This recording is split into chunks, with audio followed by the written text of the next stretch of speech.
नमस्कार दोस्तों, स्वागत है आपका हमारे YouTube channel only set practice में। तो आज हम लोग बात करेंगे बिहार एसएससी सेट नंबर 2 को। तो चलिए हम लोग बिना वीडियो को देर किए हम लोग स्टार्ट करते हैं। हमारे चैनल पर नए हैं तो चैनल को सब्सक्राइब करिए, लाइक करिए और शेयर करिए। तो चलिए हम लोग बि- बिना देर के वीडियो की ओर के चलते हैं। तो आज का हमारा पहला प्रश्न है, 12 दिसंबर 1911 को बिहार की घोषणा की गई थी। उस समय इसके साथ भारत के वर्तमान राज्य में कौन सा शामिल था? तो उड़ीसा शामिल था। ठीक है। फिर है, बिहार में स्थित भारत के प्राचीन विश्वविद्यालयों में से आप क्या किसे मानते हैं? तो इसमें हमारा नालंदा है और विक्रमशिला। नालंदा की अगर बात करें तो कुमार गुप्त के द्वारा इसका निर्माण कराया गया था। और विक्रमशिला का अगर बात करें तो इसमें धर्मपाल के द्वारा हमारा निर्माण कराया गया था। ठीक है, आगे चलते हैं। गंगा नदी बिहार में किस जिले से प्रवेश करती है? तो ये हमारा भोजपुर जिला से प्रवेश करती है। ठीक है। फिर बिहार राज्य को कहाँ के मानसून से वर्षा प्राप्त होती है? तो हमारा बंगाल की खाड़ी से। ठीक है। बिहार का बिहार का दियारा भूमि के बारे में कौन सा वाक्य सत्य है? तो बाढ़ क्षेत्र की विशेष आकृति। ठीक है, ऑप्शन नंबर डी हो जाएगा हमारा। फिर है, संयुक्त राष्ट्र संघ की स्थापना। तो संयुक्त राष्ट्र संघ की स्थापना 24 अक्टूबर 1945 को होती है। ठीक है। संयुक्त राष्ट्र संघ के नामकरण की अगर बात करें तो अमेरिका के तत्कालीन राष्ट्रपति जो फ्रैंकलिन डी रूजवेल्ट द्वारा किया गया था। संयुक्त राष्ट्र संघ के स्थापना के सदस्यों की संख्या उस समय 51 थी। ठीक है। फिर अभी 51 से बढ़कर ये हो वर्तमान में 192 है। ठीक है, याद रखिएगा। आगे चलते हैं। भारत में ज्ञानपीठ पुरस्कार पाने वाली पहली महिला कौन थी? तो ये थी आशा पूर्णा देवी। आशा पूर्णा देवी ये थी पीठ पुरस्कार को प्राप्त करने वाली। ठीक है। इन इस पुरस्कार में 5 लाख रुपए तक का इनाम दिया जाता है। ठीक है। टू लाइव्स किसने लिखी? तो ये विक्रम सेठ ने लिखी है, टू लाइव्स। ठीक है, आगे चलते हैं। नारा दो बूंद जिंदगी की किस कार्यक्रम का के साथ संबंध है इसका? तो ये पोलियो का ये वाक्य है, दो बूंद जिंदगी। ठीक है। मुंशी प्रेमचंद निम्नलिखित में से किन पुस्तकों के साथ संबंधित है? तो मुंशी प्रेमचंद सेवा सदन, गबन और रंगभूमि, ये तीनों के साथ इनका संबंध है। तो option number 1, 2, 3, option number D हो जाएगा हमारा।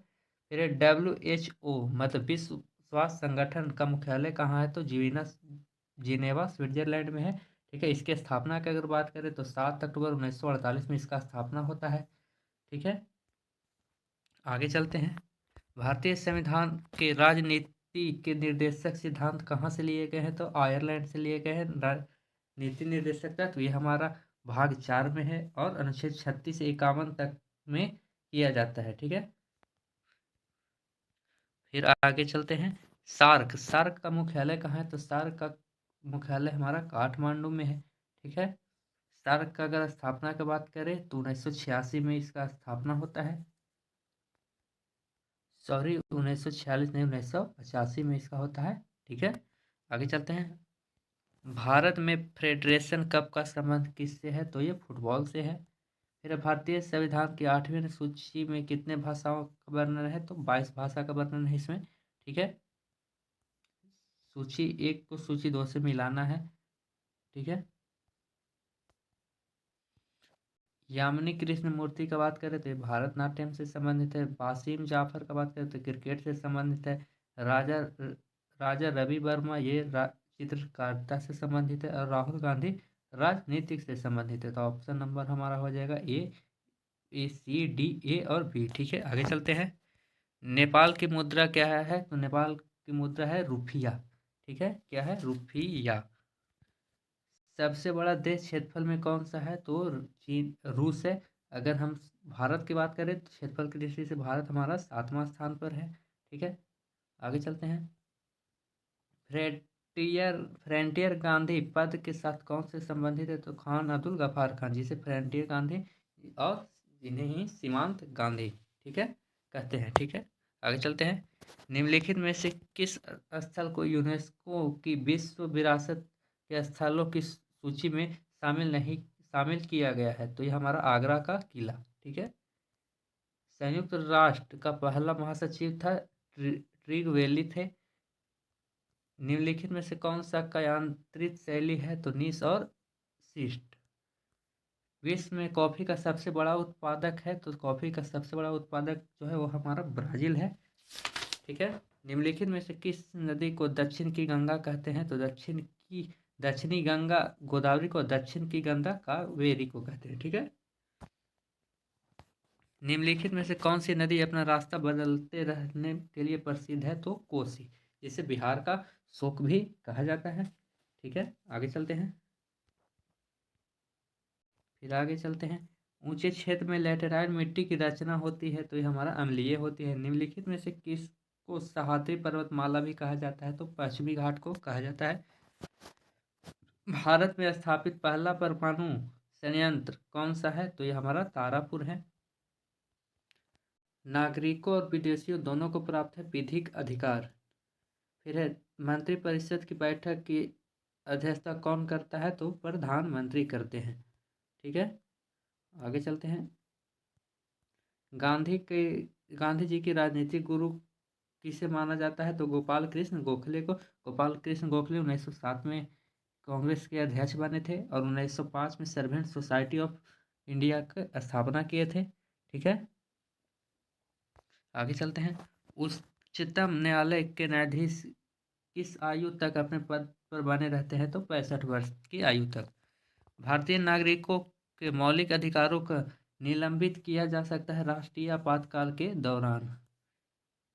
फिर है हमारा निम्नलिखित में से कौन सा तत्व राज्य का अनिवार्य तत्व नहीं है? तो हमारा क्षेत्र। फिर है भारत का प्रधानमंत्री बनने के लिए अपेक्षित न्यूनतम आयु कितनी होनी चाहिए? तो 25 वर्ष होनी चाहिए। ठीक है। भारत में प्रधानमंत्री राष्ट्रपति के कार्यपालिका की तरह कार्य करते हैं और संविधान के अनुच्छेद 75 के द्वारा प्रधानमंत्री की नियुक्ति राष्ट्रपति करता है। प्रधानमंत्री योजना आयोग का पदेन अध्यक्ष होता है और प्रधानमंत्री की सलाह पर ही राष्ट्रपति लोकसभा को भंग करता है। ठीक है, याद रखिएगा। आगे चलते हैं। निम्नलिखित में से कौन से अनुच्छेद में समता का अधिकार है? तो अनुच्छेद 14। ठीक है। फिर भारत में महान्यायवादी की नियुक्ति कौन करता है? तो राष्ट्रपति करते हैं। गांधी जी को सबसे पहले राष्ट्रपिता किसने कहा था? तो सुभाष चंद्र बोस ने कहा था। ठीक है, सिंगापुर से इन्होंने कहा था। फिर नादिर शाह के आक्रमण के समय दिल्ली का शासक निम्नलिखित में से कौन था? तो मोहम्मद शाह था। इलाहाबाद स्तंभ के शिलालेखों में किसकी उपलब्धियां वर्णित है? तो समुद्रगुप्त की उपलब्धियां है। समुद्रगुप्त जिसे भारत का नेपोलियन कहते हैं, बीना पर बजाते हुए सिक्के का प्रमाण इन्हें ही से हैं। कवि गुरु भी इसे ही कहते हैं। ठीक है, आगे चलते हैं। वह सुल्तान कौन था जिसने खलीफा के अधिकार को मानने से इनकार कर दिया था? वो था अलाउद्दीन खिलजी, जिसे भारत में दूसरा सिकंदर के नाम से जाना जाता है। ठीक है, हौज एक खास के निर्माण अलाउद्दीन खिलजी ने करवाया था। ठीक है, आगे चलते हैं। पेशवा का संस्थापक निम्नलिखित में से कौन था? तो ये बालाजी विश्वनाथ। प्रसिद्ध गुप्त संवत निम्नलिखित में से किस वर्ष में शुरू किया गया था? तो 319 ईस्वी पूर्व।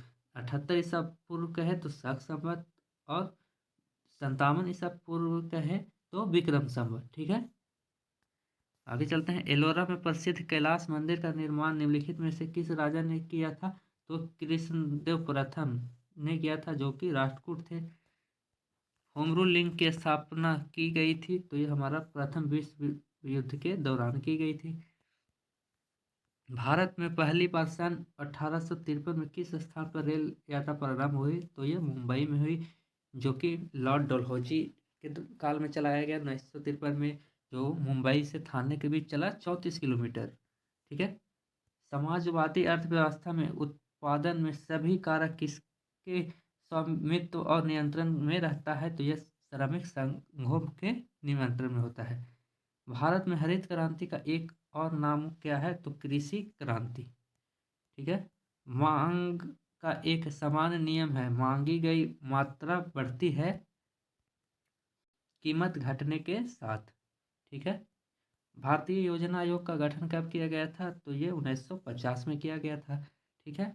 योजना आयोग को ही अब बाद में नीति आयोग कर दिया गया।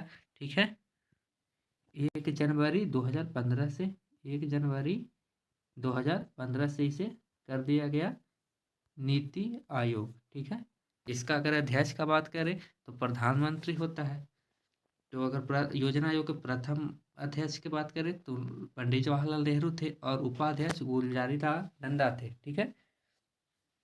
आगे चलते हैं। अब विज्ञान के कुछ 25 क्वेश्चन बचे हुए हैं तो उससे भी हम देख लेते हैं बारी बारी से। तो चलिए स्टार्ट करते हैं। वायुमंडल के ऊपरी स्तरों में विद्यमान ओजोन अवशोषित करती है पराबैंगनी और विकिरण का। ठीक है। बादल वायुमंडल में तैरते हैं अपने अल्प घनत्व के कारण। ग्रीन हाउस गैसें कार्बन डाइऑक्साइड है। फिर सैक सैक जिसे लाइकेन कहते हैं, ये क्या है? तो सहजीवी है। कास्टिया आरोही लताएं वे पादप है जिन्हें कहते हैं कंठलता। मानव के कुल रक्त आयतन में प्लाज्मा का प्रतिशत लगभग होता है 60। जीवाणु जिसे बैक्टीरिया इंग्लिश में कहते हैं कौन सी बीमारी से पैदा करने वाली जीव है? तो ये हमारा यक्ष्मा जिसे तपेदी या टीबी भी कहते हैं। ठीक है। मूत्र बनता है तो संग्राहक वाहिनियों में। कालाजार ज्वार का संचारण होता है तो ये हमारा होता है सिकता मक्खी के काटने से। फिर है जानुफलक का दूसरा नाम क्या है? तो जानविक जिसे पटेला कहते हैं। ठीक है। खाद्य पदार्थों में परिरक्षक के रूप में निम्नलिखित में से किसका प्रयोग किया जाता है? तो सोडियम बेंजोएट का। ठीक है। आगे चलते हैं। भारी मोटर वाहन के लिए डीजल तेल अधिक पसंद किया जाता है क्योंकि कच्चे माल में उसका अत्यधिक उपयोग किया जाता है। ठीक है। जब लोहे में जंग लगता है तो उसका भार क्या होता है? बढ़ जाता है। ठीक है। निम्नलिखित में से वह धातु कौन सी है जिसका प्रयोग विद्युत चुंबक के रूप में नहीं किया जाता है? तो वह है तांबा।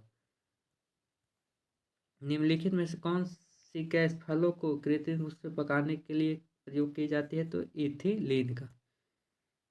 आंतरिक संक्रमण तत्वों की कुल संख्या होती है तो 28 होती है। सूखी बर्फ क्या होती है? तो ये सूखी बर्फ हमारा ठोस कार्बन डाइऑक्साइड होता है। ठीक है। फिर है वह कौन सी प्रतिक्रिया वायु को प्रदूषित नहीं करती है? तो हमारा प्रकाश संश्लेषण। प्रकाश तरंगे होती है विद्युत चुंबकीय तरंगे। पृथ्वी के सबसे नजदीक कौन सा तारा होता है? तो सूर्य होता है। दूसरा अगर बात करें तो प्रैक्सिमा सेंचुरी है। फिर है गैल्वेनोमीटर के द्वारा पता लगाया जाता है धारा का। धातु की प्लेट के बीच में काट कर एक छेद बनाया गया है और फिर उसे गर्म किया गया तो छेद का आकार क्या होगा? तो घटेगा। प्रकाश तरंग अनुदैर्ध्य तरंग है क्योंकि उन्हें ध्रुवित किया जा सकता है। सूर्य से पृथ्वी तक पहुंचने में प्रकाश को कितना समय लगता है? तो 8 मिनट 20 सेकंड लगता है। फिर है निम्नलिखित में से कौन किसमें कंप्यूटर की मुख्य स्मृति कहा जाता है? तो रैम को कहा जाता है जिसे रैंडम एक्सेस मेमोरी कहते हैं। ठीक है। तो आज का हमारा बिहार एसएससी का सेट नंबर 2 का पूरा जीके और साइंस का जो प्रश्न था वो हमने करा दिया। तो मिलते हैं हम नेक्स्ट वीडियो के साथ। तो बने रहिए वीडियो के साथ। जय हिंद।